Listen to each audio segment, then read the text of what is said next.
Shalom saudara, apa kabar saudara pada hari ini? Doa saya, harapan saya, saudara selalu dalam keadaan sehat, selalu dalam keadaan baik. Namun jika ada di antara saudara saat ini mungkin mengalami kelemahan tubuh, saya berdoa kiranya Tuhan menyembuhkan saudara. Jika saudara dalam keadaan memiliki masalah, saya berdoa kiranya Tuhan buka jalan sehingga saudara menemukan jalan keluar yang terbaik. Saudara, pada hari ini kita berjumpa dalam acara Figur. Saya, Yohanes, akan bersama dengan saudara merenungkan, belajar lebih dalam lagi tentang junjungan kita, yaitu Tuhan Yesus Kristus. Kita akan belajar tentang siapakah Dia yang sebenarnya, bagaimana pribadinya, bagaimana perasaannya, bagaimana sikapnya, bagaimana jati dirinya, sehingga kita menjadi hari makin hari semakin mengenal Dia lebih dalam lagi. Kiranya melalui program ini, saudara yang mendengarkan pada saat ini diberkati dengan berlimpah-limpah oleh berkat sorgawi. Selamat mendengarkan.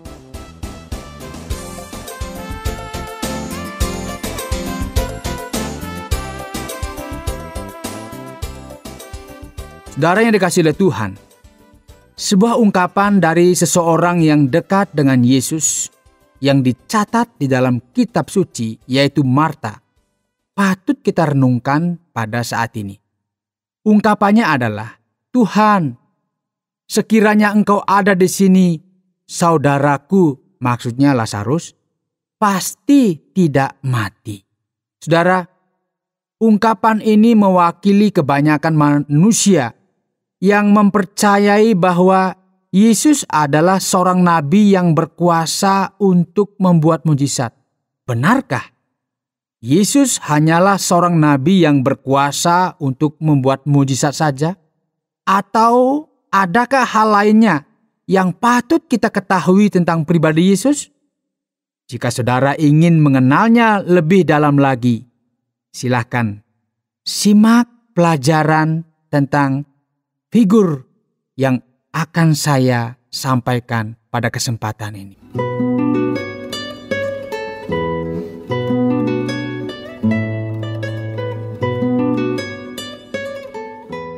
Saudara, ungkapan yang disampaikan oleh Marta dicatat dalam kitab suci, secara khusus dalam kitab Injil Yohanes pasal yang ke-11 ayat 21 yang berbunyi demikian. "Tuhan, sekiranya Engkau ada di sini, saudaraku pasti tidak mati."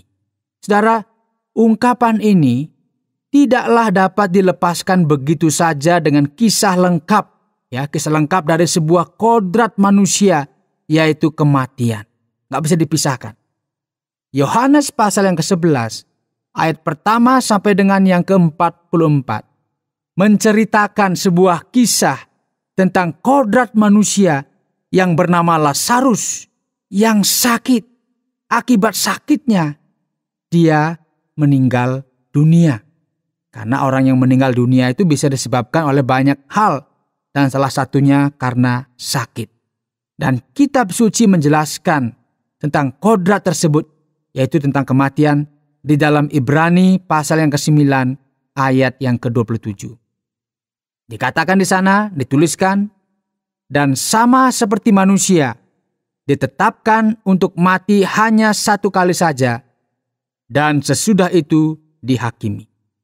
Saya ulangi lagi, "Dan sama seperti manusia, ditetapkan untuk mati hanya satu kali saja, dan sesudah itu dihakimi." Saudara, siapapun Anda saat ini, entahkah saudara orang mampu, orang yang kurang mampu, orang berpendidikan, bahkan mungkin buta huruf, rakyat jelata, atau bahkan seorang pejabat, saya dan saudara harus melalui kodrat ini yang sudah ditetapkan oleh Sang Pencipta, yaitu apa? Kematian. Rupanya kodrat ini ingin ditentang oleh Marta ketika dia berkata, "Sekiranya Engkau ada di sini, saudaraku pasti tidak mati." Apa yang diungkapkan oleh Marta ternyata merupakan keinginan semua orang, yaitu agar tidak mengalami kematian. Mengapa, saudara? Sebab kematian selalu menyebabkan duka cita dan kesedihan, dan tak seorang pun mau mengalaminya. Yesus pun sebagai manusia juga bisa merasakan kesedihan dari keluarga Lazarus ini. Itulah sebabnya di dalam ayat yang ke-35 dituliskan, maka menangislah Yesus. Ini ayat yang sangat pendek tetapi penuh makna. Maka menangislah Yesus. Tangisan Yesus ini merupakan ungkapan simpati terhadap kedukaan yang dialami oleh keluarga Lazarus. Namun di sisi yang lainnya, di dalam pasal 11 ayat yang keempat, Yesus berkata, penyakit itu tidak akan membawa kematian, tetapi akan menyatakan kemuliaan Allah. Sebab oleh penyakit itu, anak Allah akan dimuliakan. Saudara yang dikasihi oleh Tuhan, di tengah-tengah suasana duka yang dialami oleh keluarga Lazarus dan juga dirasakan oleh masyarakat yang ada di kampung Betania, Yesus hadir membawa harapan baru bagi mereka semua. Mengapa, saudara? Karena selama ini keluarga Lazarus, bahkan mungkin juga masyarakat Yahudi, memahami Yesus hanya sebatas sebagai seorang guru, seorang nabi yang berkuasa.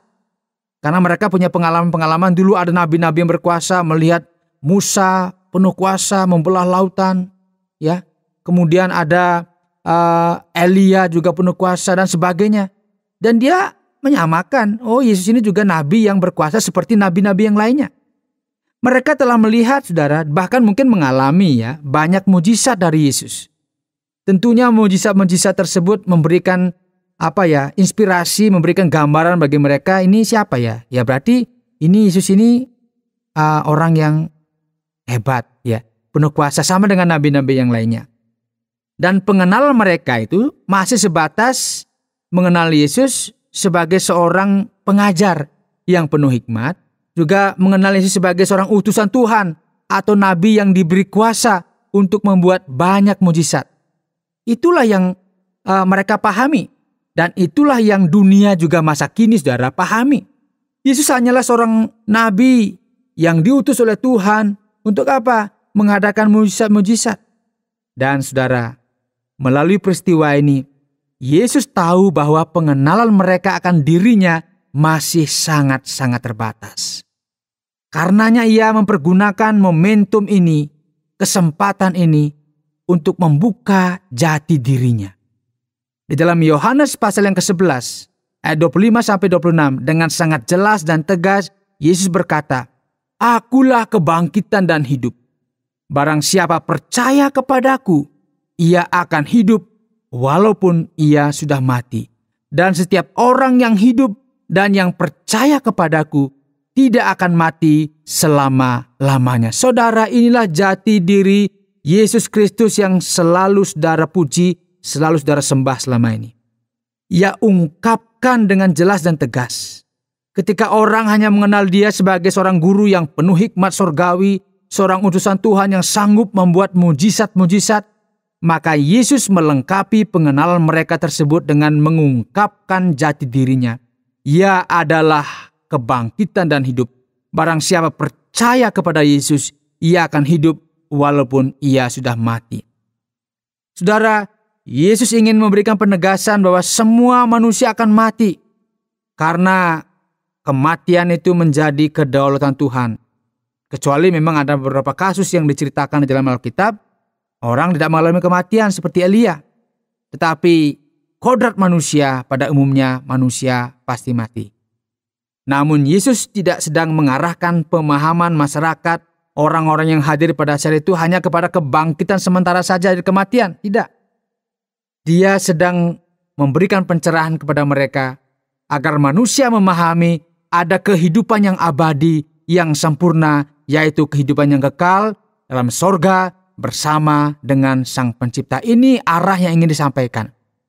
Dia tidak ingin hanya sampai kepada bahwa dia hadir, kemudian dia bangkitkan Lazarus dari kematian, tidak hanya sampai di sana.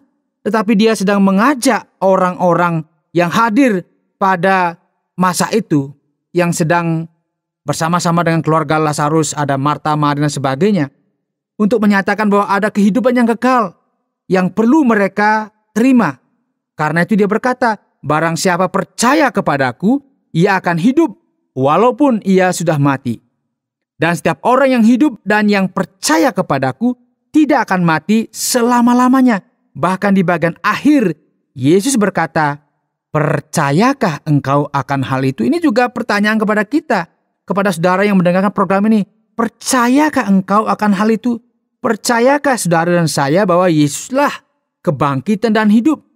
Bahwa kalau kita percaya kepada Yesus, kita akan hidup selama-lamanya. Walaupun secara tubuh kita mati, tetapi kita akan hidup selama-lamanya bersama dengan Dia dalam kerajaan sorga. Ini yang ingin disampaikan oleh Yesus ketika Dia berkata, akulah kebangkitan dan hidup. Saudara yang dikasihi oleh Tuhan, seberapa luaskah pengenalan saudara akan Yesus? Siapakah Yesus yang saudara kenal selama ini? Apakah saudara hanya mengenal Yesus sebatas sebagai seorang guru, sebagai seorang nabi yang berkuasa membuat mujizat-mujizat, atau mungkin saudara kenal, oh ya, inilah Tuhannya orang Kristen? Saudara, perhatikanlah firman Tuhan yang ditulis dalam kitab Wahyu pasal 1 ayat 17 sampai ke 18. Jangan takut, aku adalah yang awal dan yang akhir, dan yang hidup. Aku telah mati, namun lihatlah, aku hidup sampai selama-lamanya, dan aku memegang segala kunci maut dan kerajaan maut. Dia memegang seluruh kehidupan saudara. Kunci maut dan kerajaan maut ada di tangannya. Dia yang mengatur semuanya. Jadi kalau kita percaya kepadanya, dia katakan, orang yang percaya kepadanya tidak akan pernah mengalami maut selama-lamanya. Tidak akan pernah mengalami kematian selama-lamanya. Ini tidak bicara mengenai kematian sementara yang kita alami di dunia ini, tapi bicara mengenai kematian yang kekal. Ketika kita percaya kepadanya, kita akan hidup kekal bersama dengan Dia selama-lamanya. Saudara, sekarang bukalah hati saudara untuk percaya dan menerimanya sebagai Tuhan dalam kehidupan saudara. Karena Dialah kebangkitan dan hidup, yang awal dan yang akhir, yang memegang segala kunci maut dan kerajaan maut. Dialah Tuhan yang menciptakan alam semesta ini, yang mengasihi saudara, dan yang mau menyelamatkan saudara dari hukuman dosa. Dia adalah kebangkitan dan hidup. Kiranya Tuhan berkasih karunia dalam hidup saudara, sehingga hidup saudara senantiasa diberkati oleh-Nya.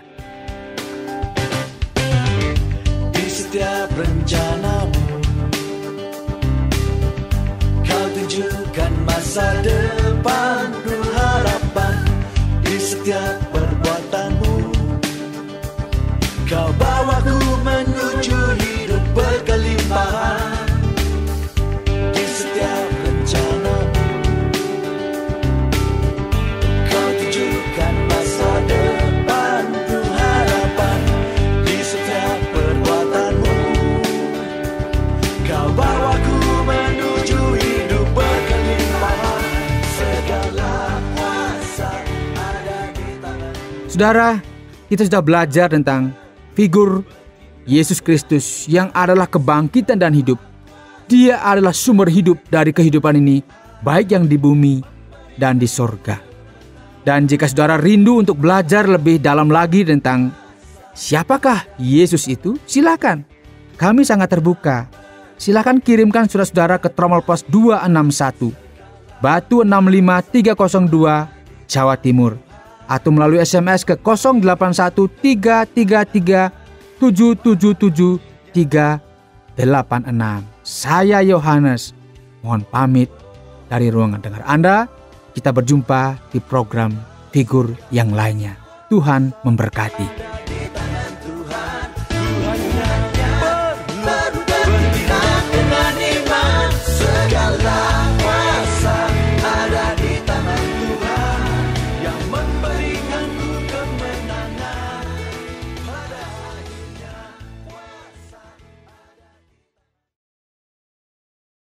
Terima kasih Anda sudah mengikuti program kami. Jika Anda diberkati, jangan lupa like, komen, dan share supaya Anda tidak ketinggalan setiap program terbaru kami.